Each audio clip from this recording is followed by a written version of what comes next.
Bom dia! Começa agora mais uma edição do Bom Dia Baixada.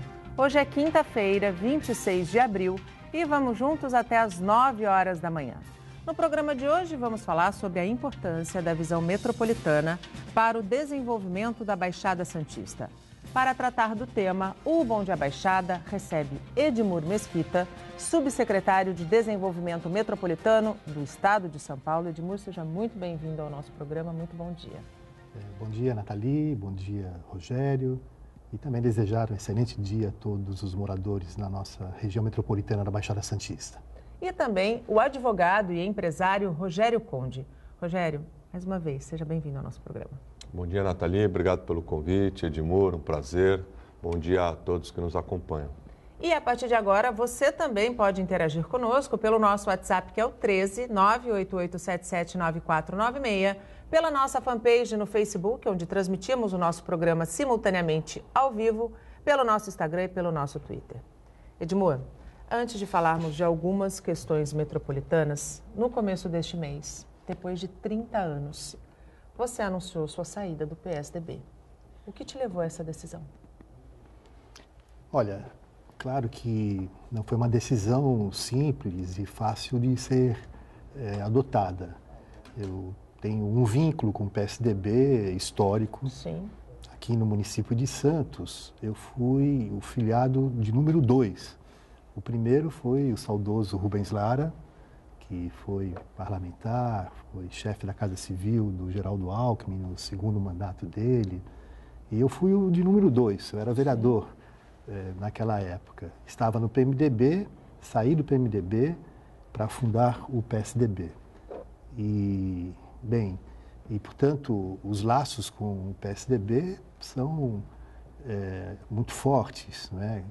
Você cria também uma relação de amizade com as pessoas, claro, porque você acabou construindo casamento, né? um projeto. É, né? Quase o tempo de um casamento.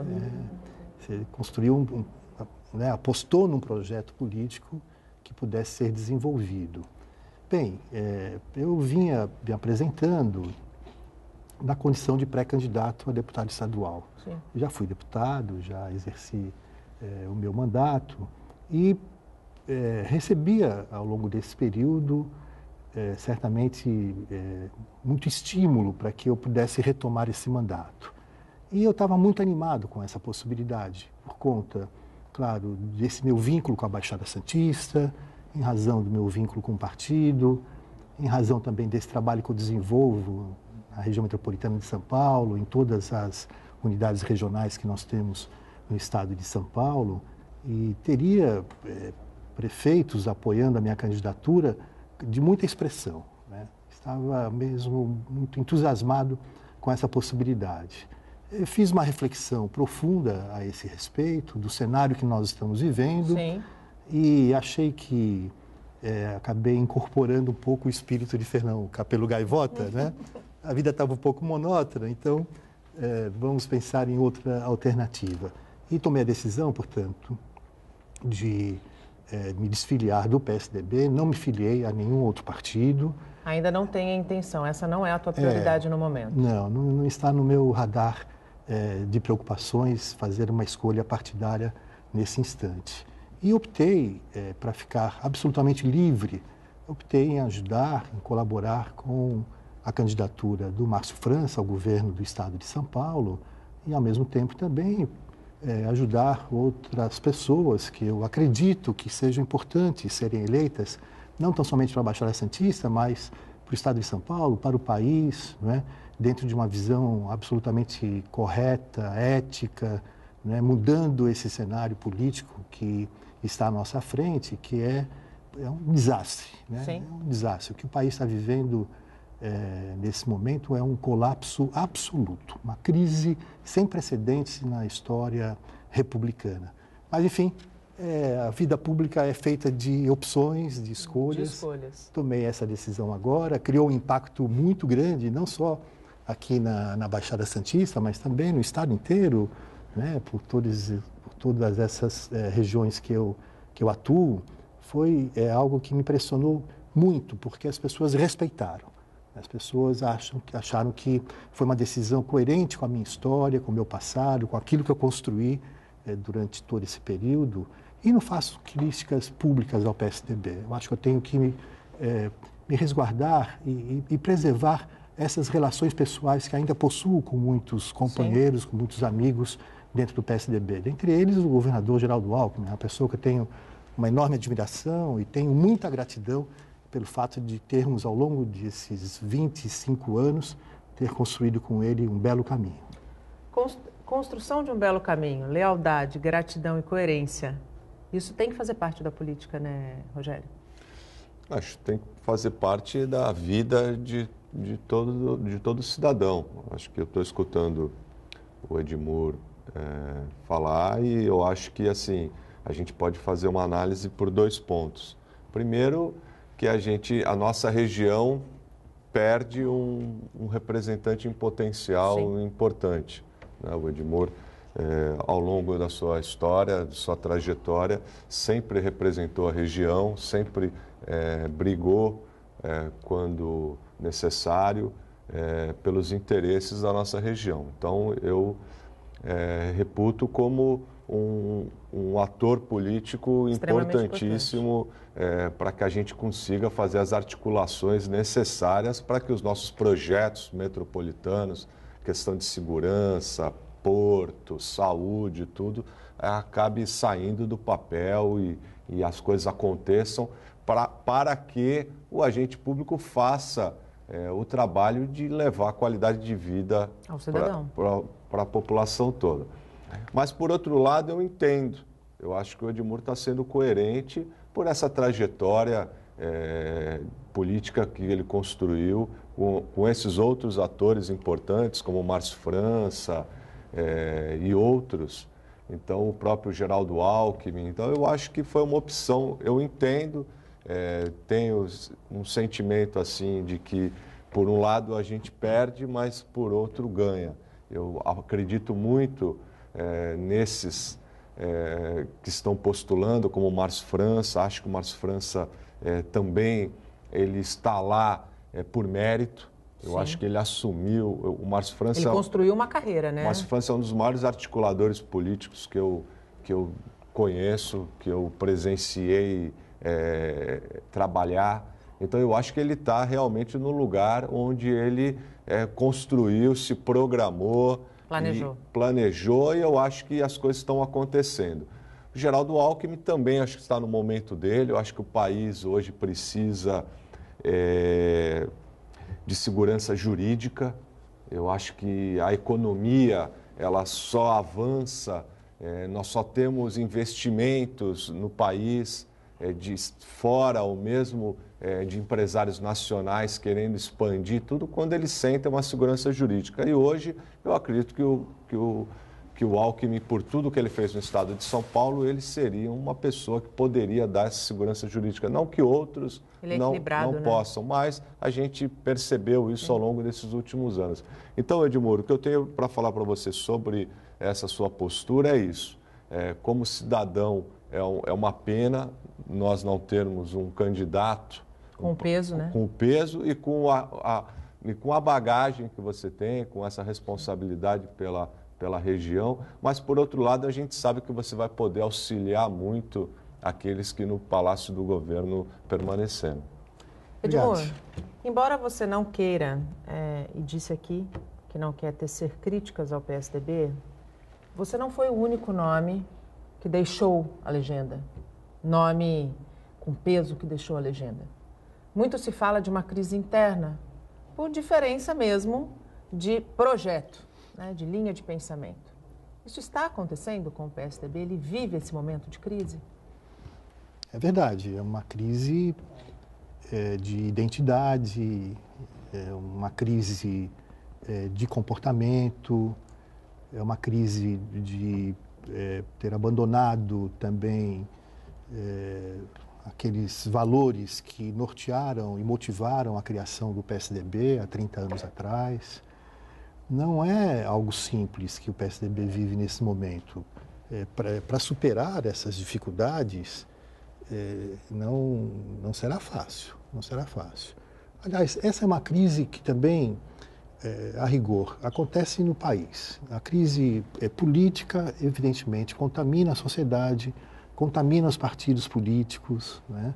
Ainda ontem estava vendo a matéria a respeito do Partido Progressista, sem nenhum juízo de valor a respeito do partido, sem entrar nesse mérito, mas é um partido que hoje é a segunda bancada da Câmara Federal.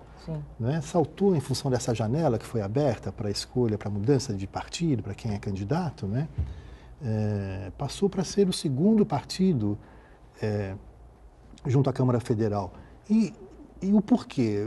O que aconteceu por trás? Por que houve essa mudança tão brusca, né, de pessoas que estavam em outras legendas e mudaram para o Partido Progressista? Evidentemente, não foi pelo seu conteúdo, pela sua ideologia, pelo conjunto das ideias que esse partido possa representar. Mas uma conveniência. Eu acho que um dos maiores males produzidos pelo Partido dos Trabalhadores nesse período em que assumiu o governo foi justamente esse, de passar essa imagem para a sociedade de que todos são iguais, todos os partidos são iguais, todos os políticos são iguais. Isso é terrível para a democracia. Claro. E você acha que essa, não vou chamar de crise, mas esse momento mais delicado do PSDB hoje se dá também por conta da questão de ter uma liderança, um expoente dentro do partido como Aécio Neves, envolvido numa série de denúncias e, enfim, ele acho que decepcionou muita gente com aqueles áudios com um palavreado vulgar, uma forma que não era aquele que ele imprimia para a população lá. Não era a imagem que ele passava, né? Esse, claro, foi um dos problemas que o partido enfrentou e vem enfrentando. Um duro golpe, né? Porque, a rigor, essas decisões adotadas, né, individualmente por algumas lideranças que se corromperam, que, afinal de contas, não corresponderam às expectativas das pessoas, né, do ponto de vista dos valores, né? A política, a atividade política é uma atividade nobre, né? Você cuida da população, você tem que ter essa sintonia com aquilo que elas estão precisando, que elas estão necessitando, quais são suas vontades, seus desejos. E, sobretudo, é uma atividade que, obrigatoriamente, você tem que cultivar, portanto, essas suas convicções, essas suas crenças, né?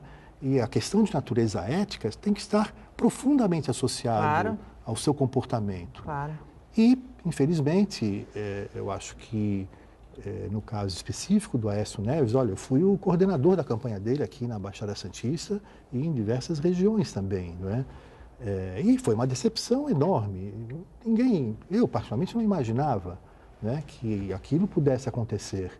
E o partido, de certa forma, jogou essa poeira para baixo do tapete. Está debaixo do tapete. Né? Ou seja, não teve a capacidade de ter um espírito de autocrítica, de rever, né, esse seu posicionamento a esse respeito e indicar o caminho, né, corrigir a rota. Claro. Infelizmente, isso não foi feito. E agora,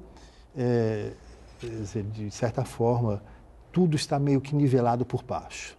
O que é muito ruim. O que é muito ruim, claro, porque a atividade pública é uma escolha, é uma opção de vida que você faz. Eu não encaro a atividade pública como uma carreira.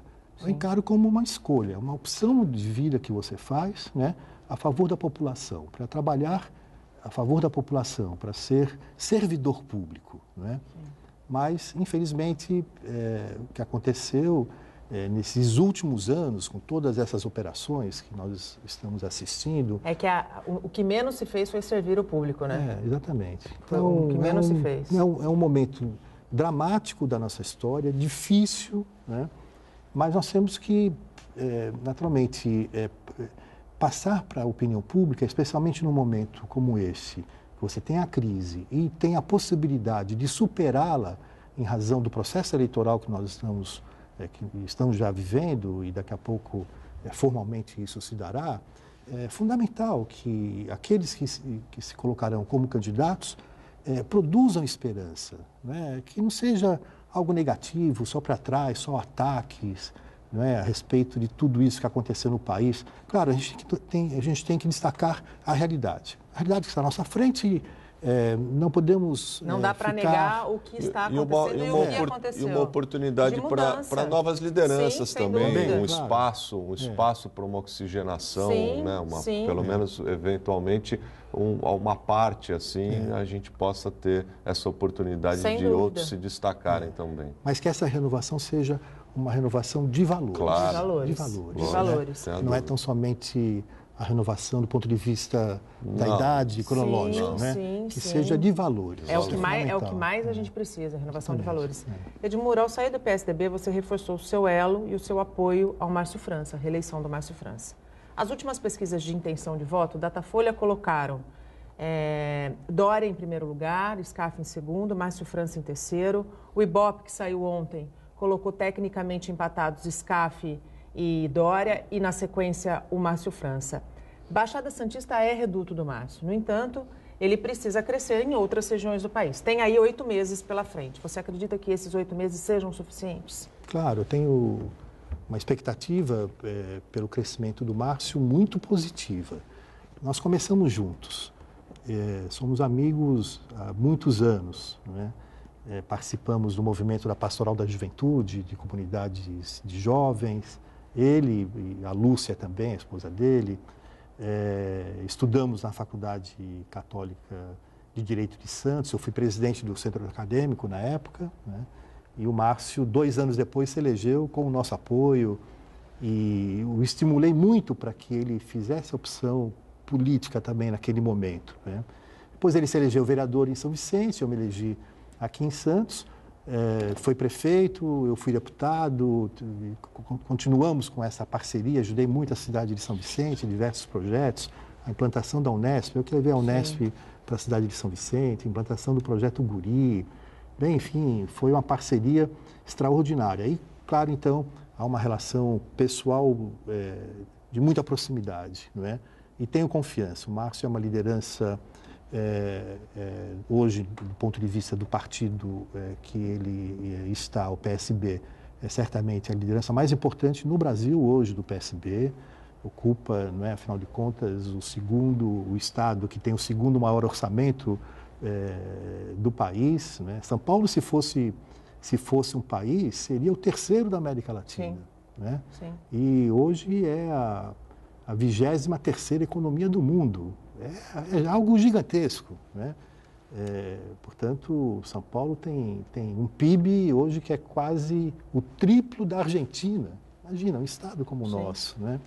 Então, o desafio é enorme, né? Mas nós temos um histórico, desde a época de Mário Covas, muito positivo, né? Porque os ajustes fiscais foram feitos, equilíbrio das contas foi promovido ao longo desse período, tendo iniciado, portanto, esta política mal interpretada naquele momento, mas depois verificando que certamente essa é uma decisão fundamental para que você possa ter recursos para fazer os investimentos necessários do ponto de vista dos interesses da sociedade, e quem deu o pontapé inicial nisso foi o Mário Covas, né?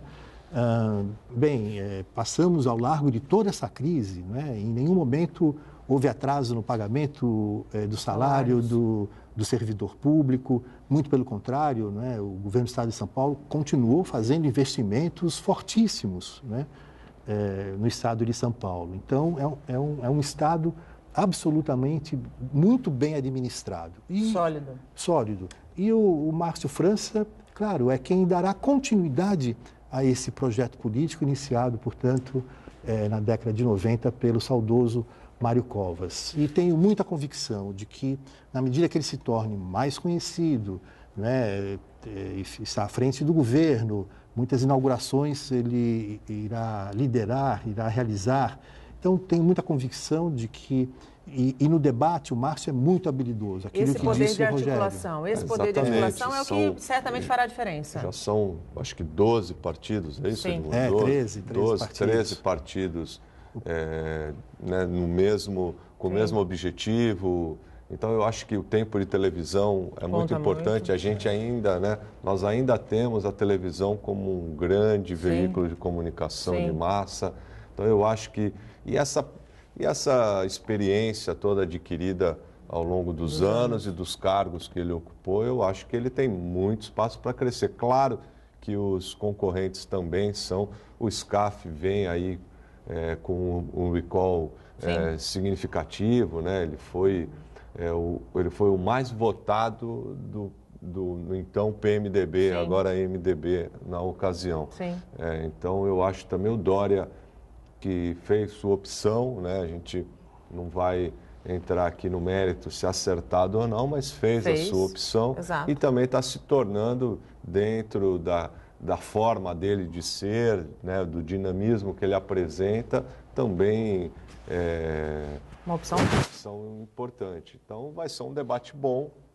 Daqueles que a sociedade está precisando, né? Exatamente, mas a gente aqui, Bom Dia Baixada, numa emissora regional, acredita e espera que nós tenhamos uma condição mais favorável para a nossa região.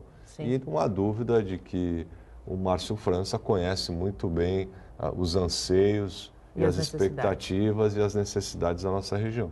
O Bom Dia Baixada vai para um rápido intervalo, a gente volta em 3 minutinhos, não saia daí, até já. O Bom Dia Baixada está de volta e abrimos este bloco falando sobre saúde.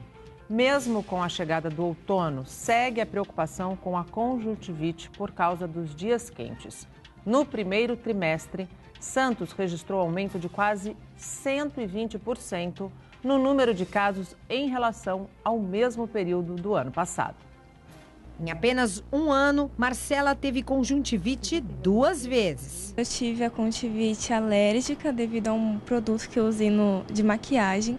E esse ano eu tive de novo, nessa mesma época de março, a conjuntivite viral, que foi muito mais agressiva. Marcela faz parte de uma estatística crescente em Santos. No primeiro trimestre, foram registrados, só aqui na UPA Central, 687 casos de conjuntivite. Mais da metade, 366, no mês passado. Segundo este infectologista, o clima quente pode ter contribuído para o aumento do número de casos. É mais comum, principalmente na época de verão, né? Ou épocas de calor. Normalmente são vírus que circulam e que se transmitem de pessoa a pessoa, né? Nós estamos vivendo no momento um aumento dos casos de conjuntivite. Isso foi observado não só na nossa cidade, como em outras regiões do Brasil, como por exemplo o estado de Minas Gerais. Então é uma doença mais do que sazonal, mas que evolui. O ano inteiro a gente tem casos, mas ela pode evoluir com episódios de aumento de casos agudos, com pequenas epidemias ou pequenos surtos, normalmente relacionados a um convívio social ou profissional. Eu acho que foi por causa da faculdade, estar um ambiente muito fechado, com muitas pessoas. Stanislau alerta que existem 3 tipos de conjuntivite. Além da alérgica e da viral, tem também a bacteriana. Você tem um quadro um pouco mais secretivo, no sentido de que a gente vai ter mais secreção ocular, um processo inflamatório um pouco mais exuberante. A diferença básica vai ser no tratamento. A maioria das conjuntivites, elas têm a etiologia, a causa viral, e elas são tratadas com higiene dos olhos e medicamentos sintomáticos. Então, você usar um soro fisiológico, fazer a remoção da secreção e aguardar alguns dias que isso vai melhorar.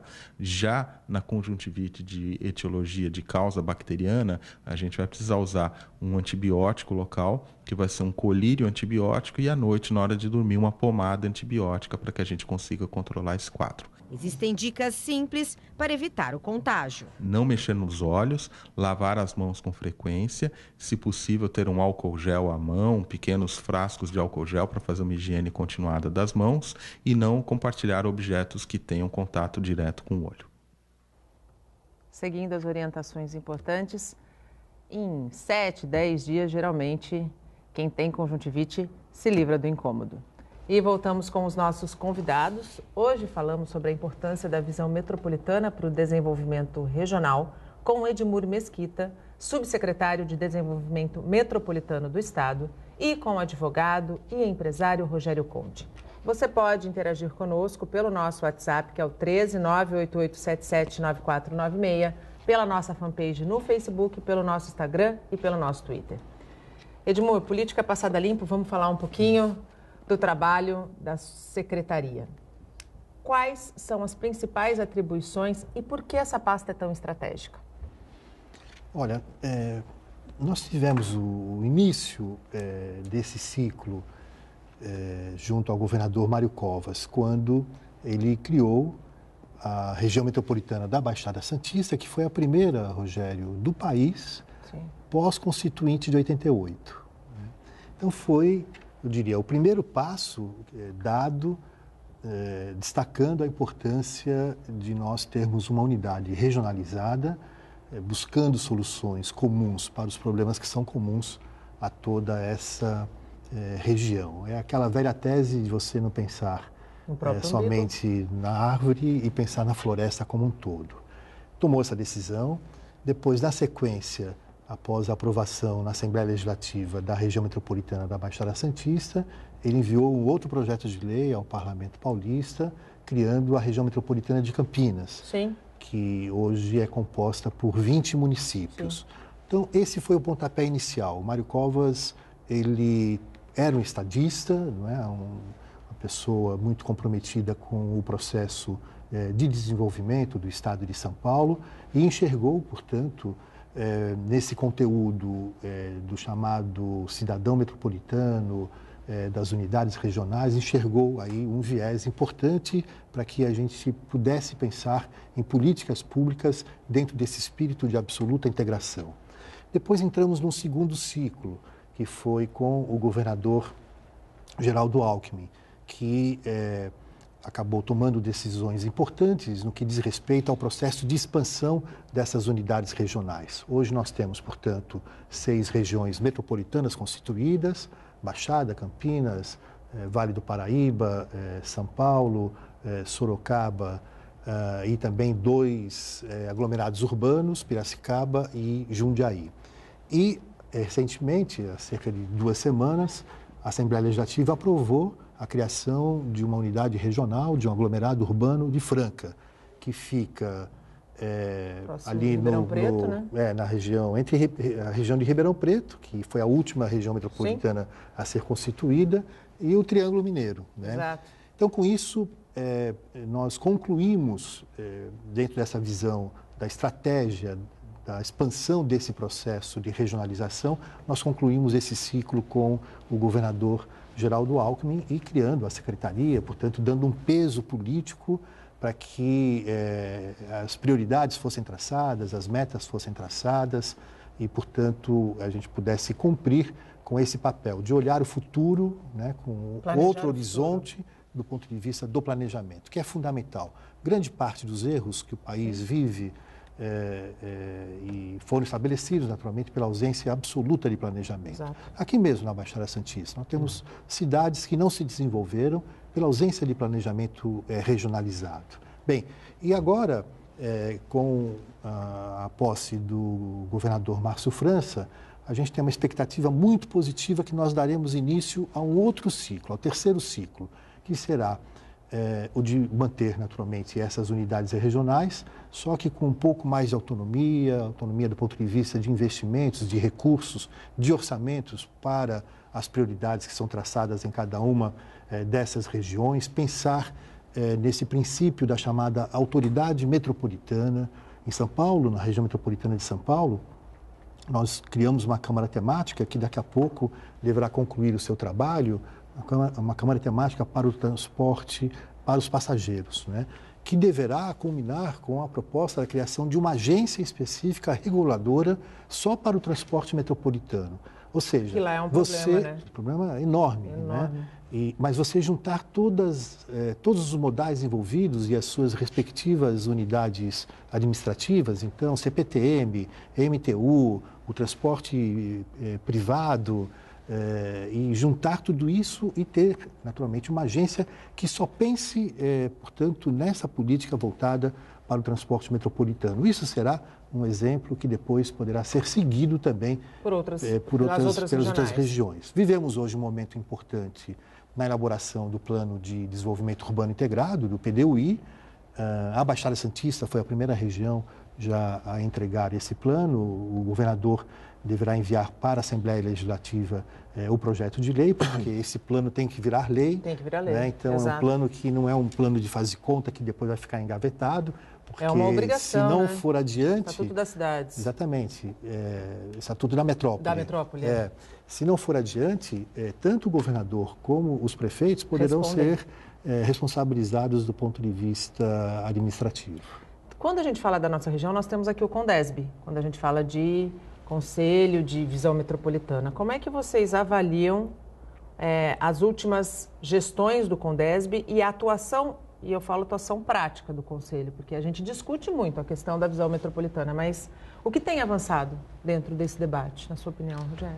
Olha, o principal é essa consciência de que os problemas são comuns a todos os municípios. Eu acho que essa maturidade dos gestores, isso vem acontecendo cada vez mais, né? Então, está se dando muito mais valor para os projetos que podem ser desenvolvidos em comum acordo com os municípios. Essa ideia está mais madura. Estão mais maduras, né? Haja vista até essa última ação com relação à saúde, né? Uma iniciativa importante de diagnosticar exatamente as prioridades nessa situação e que municípios poderiam arcar com o quê. Essa estratégia está sendo importante. Então, eu acho que esse amadurecimento de que as regiões metropolitanas podem trabalhar juntas e que conseguem mais dessa forma, até com força sobre os representantes, né? Com a pressão em cima dos parlamentares que defendem essas regiões específicas, isso é muito importante. Agora, eu espero sinceramente que a gente entre num novo ciclo mesmo, porque é o ciclo em que esses projetos possam sair de fato do papel com autonomia. Sim. Então, eu não posso desenvolver um projeto envolvendo vários municípios, envolvendo toda uma região e depois ter que passar o chapéu ou ter dificuldades burocráticas para implementar. Então, eu acho que esse valor, eu acho que agora os políticos, né, os parlamentares e os gestores todos estão dando valor para o que significa realmente esse trabalho em conjunto. E a gente precisa agora regulamentar de tal forma que essas entidades consigam, CONDESB e outros, consigam realmente o recurso, consigam ter autonomia para iniciar seus trabalhos, escolherem de que forma a solução pode ser alcançada. Então, eu acho que esse novo ciclo, essa nova fase das regiões metropolitanas é que a gente precisa alcançar. Porque o que a gente debatia nos últimos anos era o CONDESB existe, mas se discute e não se põe em prática. Exato. Então, eu acho que o pontapé foi dado, eu vejo com muito bons olhos o que foi feito com relação à saúde, a discussão toda que foi feita, e acho que os nossos parlamentares estão entendendo a importância de agir em conjunto. Claro que nós estamos falando de seres humanos envolvidos, onde tem ser humano, tem algum tipo de vaidade, alguma questão de conflito por força de partido e ser o pai da criança, ou não é, mas eu acho que isso está acabando e a gente vai conseguir, então, colocar os projetos em prática. E o CONDESB é um braço muito importante para a Secretaria, né, Edmur? Claro. Isso faz parte da estrutura organizacional, não é, de uma gestão chamada compartilhada e prevista na Constituição Federal e em leis ordinárias. Você tem as regiões metropolitanas, o Conselho de Desenvolvimento, que é composto sempre pelos prefeitos daquela unidade regional e os representantes do Estado e com a participação da sociedade civil. Por outro lado, esse conselho tem um papel importantíssimo de definir, portanto, as prioridades, né? Definir as diretrizes a serem fixadas para que, então, você possa buscar as soluções, produzir as soluções para aquelas prioridades que foram traçadas. E é um órgão também deliberativo. Isso é o mais importante. Isso é o mais importante. Aquilo que se delibera pelo conjunto, portanto, desses integrantes do Conselho de Desenvolvimento, tem a Agência Metropolitana, que é o órgão que tem duas atribuições. Ele é um órgão de planejamento, portanto, composto por técnicos da mais alta qualidade de cada uma dessas regiões e unidades regionais, e também acaba sendo um órgão que executa o que foi aprovado, debatido e depois aprovado pelo Conselho de Desenvolvimento. E temos uma terceira vertente dentro dessa estrutura criada nas regiões metropolitanas, que vem a ser o Fundo Metropolitano, que são os recursos que você define também as suas metas em função daquilo que é deliberado pelos prefeitos e os representantes do Estado, com recursos tanto do Tesouro do Estado, que o espírito é de absoluta parceria com o Estado, e também com recursos dos próprios municípios. Nós tivemos, para ilustrar isto, em razão das observações procedentes feitas pelo Rogério, nós tivemos há 5 anos atrás uma experiência muito positiva, tanto aqui na Baixada como também nas outras regiões. Nós criamos a chamada Agenda Metropolitana. Fizemos um trabalho de pactuação durante 2 meses, conversando com os secretários de Estado, com os secretários municipais, com os prefeitos da região, e definimos, a partir desse processo de pactuação, de envolvimento, de convergência, de entendimento com todos esses atores políticos envolvidos e também com a sociedade civil, nós definimos, portanto, quais seriam as prioridades para cada uma dessas pastas. Sim. Desenvolvimento econômico, cultura, turismo, educação, saúde, habitação, transporte, etc. A partir do momento que nós definimos qual seria, portanto, esse pacote de medidas dentro desse espírito regionalizado, passamos para o governador e o governador então falou, olha, vamos então fazer investimentos aqui nessa área, naquela área e assim por diante. Fizemos um evento aqui no Mendes Convention Center e nessa oportunidade o governador, portanto, divulgou, anunciou um investimento da ordem de 5 bilhões e 200 milhões de reais para a Baixada Santista. Ao longo desse período de 5 anos, e aí isso demonstra claramente, cabalmente, a eficiência do governo do Estado, durante esses 5 anos, 95% desses recursos aplicados nesse processo de pactuação, daí a importância, então, de você trabalhar com todos os prefeitos de forma conjunta, 95% desses recursos já foram aplicados, né? Então, demonstrou a capacidade técnica do governo do Estado de São Paulo de rapidamente, em um curto espaço de tempo, fazer esses investimentos, que tem estados que não têm esse valor de investimento. É verdade, né? É verdade. Então, essa foi uma experiência mais bem sucedida que nós tivemos portanto, nesse cenário dessas unidades regionais no estado de São Paulo. Fizemos isso, então, aqui na Baixada Santista, na região metropolitana de Campinas, na região metropolitana de São Paulo, enfim, nas outras regiões ainda não tinha sido criada Ribeirão Preto, Sorocaba, mas foi uma experiência altamente positiva, porque foi esse espírito que motivou a todos nós, né, a pensarmos, portanto, na floresta e nesse espírito de absoluto entendimento. O Bom Dia Baixada faz mais um rápido intervalo. No próximo bloco a gente segue falando sobre visão metropolitana. Não saia daí, até já. Estamos de volta e chegamos ao último bloco do nosso programa. Hoje o Bom Dia Baixada fala sobre a importância da visão metropolitana para o desenvolvimento regional, com Edmur Mesquita, subsecretário de Desenvolvimento Metropolitano do Estado de São Paulo, e com o advogado e empresário Rogério Conde. Ainda dá tempo de você interagir conosco pelo nosso WhatsApp e pelas nossas redes sociais. Nós temos pouco mais de 10 minutos. Edmur, e frente a tudo que você falou, das conquistas que foram obtidas em virtude desse fortalecimento da visão metropolitana no estado todo, em geral, das diversas regiões, hoje qual é o maior desafio da pasta? Olha, nós temos, eu diria assim, alguns desafios que nos preocupam muito, mas existe da nossa parte, do governo do Estado de São Paulo, uma vontade muito forte, né, para que a gente possa definir, portanto, essa política dentro de uma visão estratégica de médio e de longo prazo. Às vezes eu compreendo uma certa ansiedade que os prefeitos têm de resolverem rapidamente seus problemas, mas o processo de metropolização, ele tem etapas, né? Tem etapas. Mas esse é o caminho do mundo. Hoje a Europa se organizou do ponto de vista da gestão compartilhada a partir dessas experiências. Nos Estados Unidos, que nós temos lá os condados, são experiências regionalizadas, né? E o Brasil está avançando a passos largos a esse respeito, tanto que aprovou, fruto de uma iniciativa daqui do Estado de São Paulo, o Estatuto da Metrópole, que é uma lei de caráter federal que fixou, portanto, as diretrizes básicas para o desenvolvimento regionalizado em todas as regiões metropolitanas que nós temos no Brasil, que são 70, portanto, regiões. Recentemente, esse é um exemplo interessantíssimo.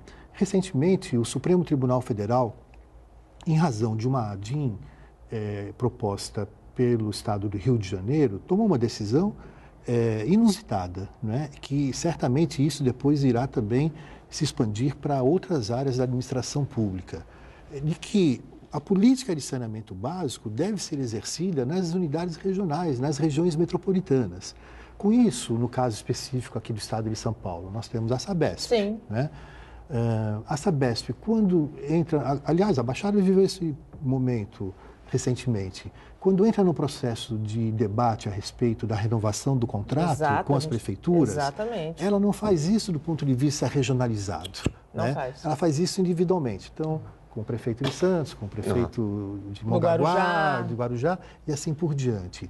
A decisão adotada pelo STF... Que abre precedentes, né? Abre um precedente extraordinário e confere, isso que é importante, confere ao Conselho de Desenvolvimento a titularidade para a definição dessa política de que o saneamento básico tem que ser visto de forma integrada. Ou seja, a partir do momento que nós conseguirmos fazer esse processo de transição, vai ser uma transição importante a ser realizada, difícil também, não é? Sim, com certeza. Mas quem irá definir, não é, as prioridades e dentro desse espírito também da integração regional a respeito da política voltada para o saneamento básico, que é algo absolutamente essencial para a vida e para a saúde das pessoas, não é?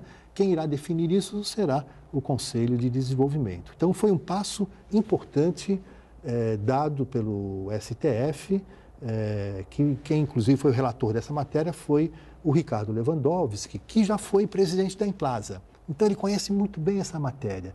Ele ascendeu a Implaza, que é uma empresa de planejamento metropolitano de São Paulo, da região metropolitana de São Paulo, que foi constituída há 42 anos, forjou técnicos da melhor qualidade que nós temos no Brasil.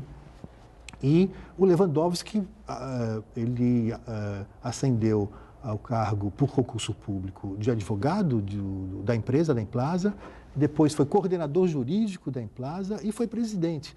Então, ele conhece com muita propriedade esse tema das unidades regionais. E ele foi o relator dessa matéria. Então, portanto, esse é um passo fundamental e que irá abrir precedente para outras áreas. Importantíssimo. Importantíssimo para a questão de você priorizar exatamente, né? Ainda mais numa área tão importante como essa de saneamento e tudo, você saber exatamente aonde está o problema, né? Investir e onde investir ser mais assertivo. É importante mesmo. Isso acho que é um passo importantíssimo que está sendo dado para consolidar essa visão de trabalhar em conjunto. Por isso que o amadurecimento do Condesb é tão importante. Exatamente. E a conscientização de todos os atores envolvidos. Né? Para a gente terminar esse bate-papo, eu tenho pouco mais de 4 minutos, Edmur. Eu não podia deixar de falar sobre a questão do aterro, da gestão do lixo. Como é que a Secretaria tem acompanhado esta problemática? Porque, de fato, é um grande desafio para a nossa região metropolitana. Sem dúvida. E é um tabu, né? É um tabu que nós temos no Brasil.